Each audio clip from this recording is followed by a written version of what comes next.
हवामान खात्याने दिलेल्या माहितीनुसार सुरगाणा तालुक्यात 7 जुलै रोजी पहाटे 3 वाजेपासून पावसाची संततधार सुरू झाली होती. वादळी वारे तसेच विजांचा कडकडाट नसल्याने किरकोळ घटनांना वगळता कुठल्याही प्रकारची जीवितहानी झाली नसल्याचं प्रशासनातर्फे माहिती देण्यात आली आहे. तालुक्यात पर्यटन स्थळांपैकी ताता पाणी, गरम पाण्याचे झरे, साखरचोंड वॉटरफॉल या खोल दरी धबधबाजवळ पर्यटकांना वणीबाग उंबरठाणचे वनपरिक्षेत्र अधिकारी यांनी बंदी घातली होती. भिवतास धबधबा येथे बारे पोलीस ठाणे तसेच वन कमिटी यांनी कडेकोट बंदोबस्त तैनात केला होता. तर हदगड येथे किल्ल्यावर जाण्यास ग्रामपंचायतीने मज्जाव करण्यात आला होता.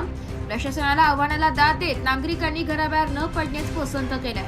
दुसरीकडे सतत 17 ते 18 तासांपासून संततधार सुरू असून तालुक्यातील नार, पार, गिरणा, अंबिका, तान, मान, कावेरी, वाजडी या नद्यांना महापूर आला असून दुथडीवरून धोक्याची पातळी ओलांडून वाहत आहे. तालुक्यात बहुतेक नद्यांवर पारंपरिक पद्धतीने बांधलेल्या पाईपच्या मोऱ्या, फरशी असलेल्या जीर्ण झालेल्या मोरीवरून पावसाचे पुराचे पाणी वाहत असल्याने नागरिकांच्या जीविताचा धोका निर्माण झालाय. त्यामुळे तालुक्याबरोबरच शेजारच्या गावाशी संपर्क तुटलाय.